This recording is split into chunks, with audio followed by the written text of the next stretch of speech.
इस वीडियो में हम लोग विभिन्न प्रतियोगी परीक्षाओं में पूछे जाने वाले मैथ के कुछ ऐसे प्रश्नों को देखेंगे जो कि आपके एग्जाम में बार बार पूछे जाते हैं। तो आज के बाद अगर ऐसे प्रश्न आपके एग्जाम में देखने को मिलेंगे तो आप प्रश्न को देखते ही बिना पेन और कॉपी के सॉल्व कर लेंगे। चलिए बताता हूं कैसे। देखते हैं पहला प्रश्न है करनी में 72 प्लस करनी में 72 प्लस करनी में 72 इनफाइनाइट पार। तो सॉल्व करने के लिए कुछ नहीं करना है, आपको सिर्फ 72 को तोड़ना है, यानी 72 का ऐसा गुणनखंड करना है कि वो सह अभाज्य हो। ठीक है, तो 72 का सह अभाज्य गुणनखंड होता है 8 और 9, और इन दोनों का मौसा अगर निकालेंगे तो 1 होगा। ठीक है, तो ऐसे गुणनखंडों को सह अभाज्य गुणनखंड कहते हैं। तो 72 का सह अभाज्य गुणनखंड होगा 8 और 9। बस आपका यहाँ पे ये क्वेश्चन सॉल्व हो गया। कैसे? तो जो सबसे बड़ा सह अभाज्य गुणनखंड होगा वही क्या होगा, आपका उत्तर होगा। ठीक है, आपको बस चिन्ह ध्यान देना है। यदि चिन्ह प्लस हो, यदि चिन्ह प्लस में हो तो सबसे बड़ा वाला जो होगा गुणनखंड वही आपका क्या होगा, सही आंसर होगा। तो इसका राइट आंसर क्या होगा, ऑप्शन नंबर बी 9। वैसे देखते हैं दूसरा प्रश्न, करनी में 72 माइनस करनी में 72 माइनस करनी में 72। इसके भी दो सह अभाज्य गुणनखंड लेंगे। तो इसके दो सह अभाज्य गुणनखंड है 8 और 9। यहाँ पे चिन्ह कौन सा है, माइनस का है, यहाँ भी क्या है, सब माइनस है। संख्याएं समान हैं, यहाँ भी संख्याएं समान थी, चिन्ह क्या था, प्लस प्लस का था। तो प्लस प्लस का जब चिन्ह होगा तो बड़ी वाली संख्या आपका सही आंसर होगा, और यदि माइनस का चिन्ह होगा तो छोटी वाली संख्या जो होगी वो ही आपका सही उत्तर होगा। तो इसका राइट आंसर क्या होगा, ऑप्शन नंबर ए 8। आशा करता हूं कि आपको ये प्रश्न समझ में आ गया होगा। चलते हैं नेक्स्ट क्वेश्चन पे। तो तीसरा प्रश्न है करनी में 8 प्लस करनी में 57 प्लस करनी में 38 प्लस करनी में 108 प्लस करनी में 168 प्लस करनी में 1। ठीक है, तो वो करना क्या है, इस 1 का जब हम लोग वर्गमूल करेंगे तो आंसर क्या आएगा, 1 आएगा। ठीक, तो इस 1 को इसमें आप जोड़ देंगे तो ये हो जाएगा 169। 169 जो आपका है वो 13 का वर्ग है। अब इस 13 को इसमें जोड़ देंगे तो ये हो जाएगा 8 और 3 11, माफ कीजिएगा 8 3 11, हासिल लगा 1 1 1 2, और यानी 121 किसका वर्ग है, तो ये 11 का है। ठीक है, बात समझ में आई। तो 11 को अब इसमें जोड़ देंगे, 8 1 9 और 3 1 4, 49 किसका है, तो 7 का है। अब 7 को इसमें जोड़ देंगे तो 7 7 14 4, हासिल लगा 1 5 और 1 6, 64 किसका है, तो 8 का। अब 8 को इसमें जोड़ेंगे तो 8 8 हो जाएगा 16, 16 का क्या हो जाएगा आंसर 4। ठीक, यानी इसका राइट आंसर क्या होगा, ऑप्शन नंबर बी 4। बात समझ में आई। 1 का जो है वर्गमूल 1 होगा। 1 को इसमें जोड़ देंगे, 168 और 1 169, 169 का वर्गमूल 13 होगा। 13 को इसमें जोड़ेंगे तो 108 और 13 121, 121 का वर्गमूल 11 होगा।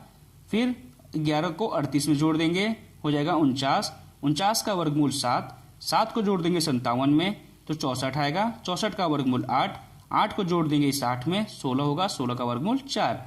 यानी आपका राइट आंसर क्या होगा, ऑप्शन नंबर बी 4। अगला देखते हैं 17 के घात 17 में इकाई का अंक क्या होगा। तो जब भी इकाई का अंक पूछे तो घात को 4 से भाग दे देंगे। यदि घात 4 से अधिक हो तो यहाँ जो घात है वो 4 से अधिक है तो 4 से भाग देंगे तो हो जाएगा 4 चौके 16, 4 बार में कटेगा, शेष बचेगा 1। शेष कितना बच गया, 1 जो है आपका ये शेष बच गया। अब इस 1 को 17 के घात पे 17 के पावर रख देंगे, यानी 17 के पावर 1। जब 17 के पावर 1 करेंगे तो आपका आंसर क्या होगा, 17। अब देखिए इकाई का अंक क्या होता है, जैसे कोई संख्या है, मान लीजिए 462 एक संख्या है तो इसमें इकाई का अंक कौन सा होगा, ये लास्ट वाला। ठीक, तो वैसे ही 17 के घाते 1 करेंगे तो 17 आएगा। इसमें इकाई का अंक क्या होगा, ये 7 होगा। तो इसका राइट आंसर क्या होगा, ऑप्शन नंबर सी। अगला प्रश्न है 122 के घाते 173 में इकाई का अंक क्या होगा। तो कुछ नहीं करना है, सबसे पहले जो घात में है उसको 4 से भाग दे देंगे, क्योंकि घात जो है वो 4 से अधिक है। जब 4 से काटेंगे तो 4 चौके 16, हासिल 1 13 हो जाएगा, 4 तियां 12, यानी 43 से कटने के बाद शेष बचेगा 1, शेष 1 बचेगा। अब इस 1 को 122 की घात रख देंगे, यानी 122 के घाते 1, तो इसका क्या निकल के आएगा आंसर, 122 निकल के आएगा। अब 122 में जो इकाई का अंक होगा वो होगा 2, क्या होगा, 2 इसका इकाई का अंक होगा, यानी ऑप्शन नंबर ए इसका राइट होगा। जैसे 122 यहाँ पे समझ लीजिए इसको, तो इसमें जो ये 2 है ये इकाई है, ये दहाई है, ये सैकड़ा है। अगर इसको लिखना होगा तो हम लोग इसको ऐसे लिखेंगे 100, इस 2 को लिखेंगे हम लोग 20 और इस 2 को हम लोग लिखेंगे सिर्फ 2। तो ये इकाई का अंक है, जो ये है ये दहाई का अंक है, जो ये 1 है ये सैकड़ा का अंक है। तो इसमें इकाई का अंक पूछा है, तो आंसर क्या होगा आपका, ये 2 होगा। नेक्स्ट है छठा प्रश्न है 6 के घाते 10 गुणे 7 के घाते 17 गुणे 11 के घाते 27 में अभाज्य गुणनखंडों की संख्या क्या होगी। तो ऐसे प्रश्न जब भी आपके एग्जाम में आए तो आपको घबराना नहीं है। सबसे पहले जो ये 6 है इसका गुणनखंड करते हैं, तो इसका आएगा 2 और 3। कभी भी आपको ऐसा नहीं करना है कि 6 गुणे 1, ठीक है, जैसे यहाँ पे 7 है तो 7 का कोई गुणनखंड नहीं होगा, तो आपको ऐसा नहीं लिख देना है कि 7 गुणे 1, नहीं करना है, ये गलत होगा, ठीक है। तो इसका 7 का क्या हो जाएगा 1, 11 का भी कोई गुणनखंड नहीं होगा, इसलिए यहाँ पे क्या लिख देंगे 1। अब क्या करना है कि ये 2 और 3 कितने गुणनखंड है 6 के, 2 गुणनखंड है। कौन कौन से, 2 और 3, कितने गुणनखंड, 2 गुणनखंड।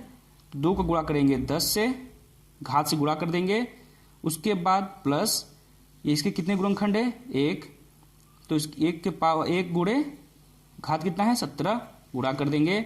उसके बाद इसके कितने गुणनखंड 1, घात कितनी 27 का गुणा कर देंगे।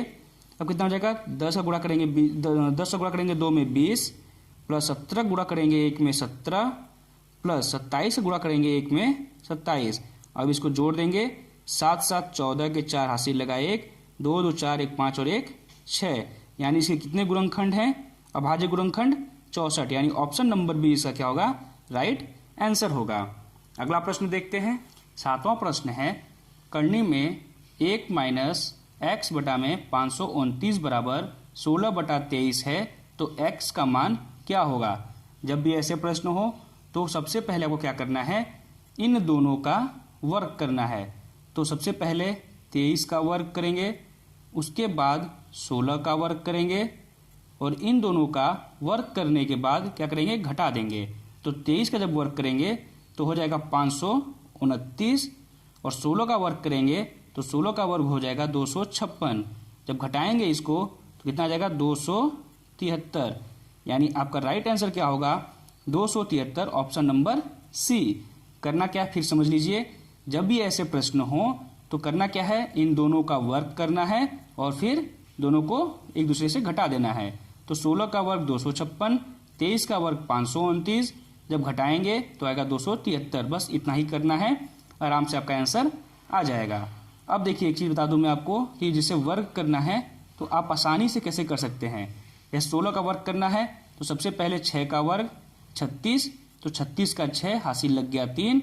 उसके बाद इन तीनों गुणा करेंगे, 6 एकम 6, 6 दूना के 12, 12 में 3 जोड़ देंगे तो 12 और 3 15 के 5। अब कितना हासिल लग गया 1, 1 का वर्ग 1 होता है, अब 1 में 1 जोड़ देंगे तो हो जाएगा 2, ठीक। 16 का वर्ग 256।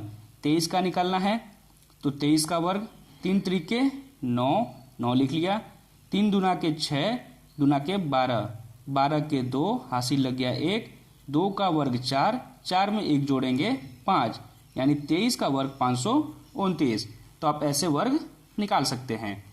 आगे देखेंगे 8वां प्रश्न, तो 1 1 1 1 1 का होल स्क्वायर, ठीक है, यानी संख्या क्या है, समान है, सब 1 हैं, ठीक है। तो इसका स्क्वायर पूछा है, तो ऐसे जब पूछे स्क्वायर तो अब कुछ नहीं करना है, पहले काउंट कर लीजिए कितनी बार 1 है। तो 1 2 3 4 5, 5 बार 1 है, तो आप 5 तक गिनती लिख लीजिए, 1 2 3 4 और 5, ठीक। 5 बार 1 है तो 5 बार आपने गिनती लिख ली।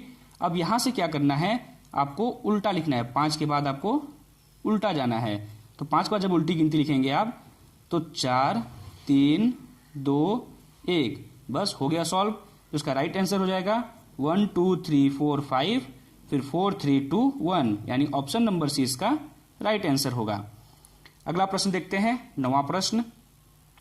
करनी में 54 प्लस करनी में 94 प्लस करनी में 36, ठीक है। तो इसका आपको करना क्या है, सबसे पहले 36 का वर्गमूल करेंगे तो क्या होगा, 6 होगा। 6 को इसमें जोड़ देंगे, 94 6 होता है 100, 100 का वर्गमूल करेंगे तो हो जाएगा 10, 10 को इसमें जोड़ देंगे, ये हो जाएगा 64, 64 क्या किसका होता है, 64 का वर्गमूल क्या होता है 8, यानी आपका राइट आंसर क्या होगा, ऑप्शन नंबर सी 8।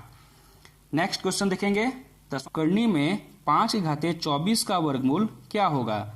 तो सबसे पहले हम लोग देख लेते हैं कि वर्गमूल कैसे निकालते हैं। तो अगर ये नॉर्मल अगर होता, जैसे अगर होता करनी में 16 का वर्गमूल निकालिए, तो आप क्या करते हैं, इसको तोड़ते हैं तो होता 4 गुणे 4, ठीक। अब इसमें से क्या होता, 1 4 बाहर जाता, तो आपका आंसर होता 4, ठीक। इसको दूसरे तरीके से आप कर सकते थे, जैसे करनी में 16 है तो आप इसको लिख सकते थे करनी में 4 का स्क्वायर, उसके बाद करनी का मान होता है 1/2, यानी 4 का स्क्वायर की पावर 1/2, 2 से 2 कट जाएगा, आपका आंसर निकल के आएगा 4। ठीक वैसे ही इसको भी करना है, ये समझाने के लिए था आपको। अब देखिए करनी में 5 की घाते 24, यहाँ पर देखिए आप, है ना, करनी में 4 का स्क्वायर, इसको हम लोग तोड़े, वैसे ही इसको भी करेंगे। क्या दिया हुआ है, करनी में 5 की पावर 24, तो 5 के पावर 24, करनी को जब हटाएंगे तो करनी का मान होता है 1/2, तो यहाँ पे 1/2 लिख लेंगे, 2 से 24 को काटेंगे, आंसर आ जाएगा 5 की घाते 12, यानी ऑप्शन नंबर आपका जो है वो डी सही है, यानी 5 की घाते 12 आपका राइट आंसर होगा।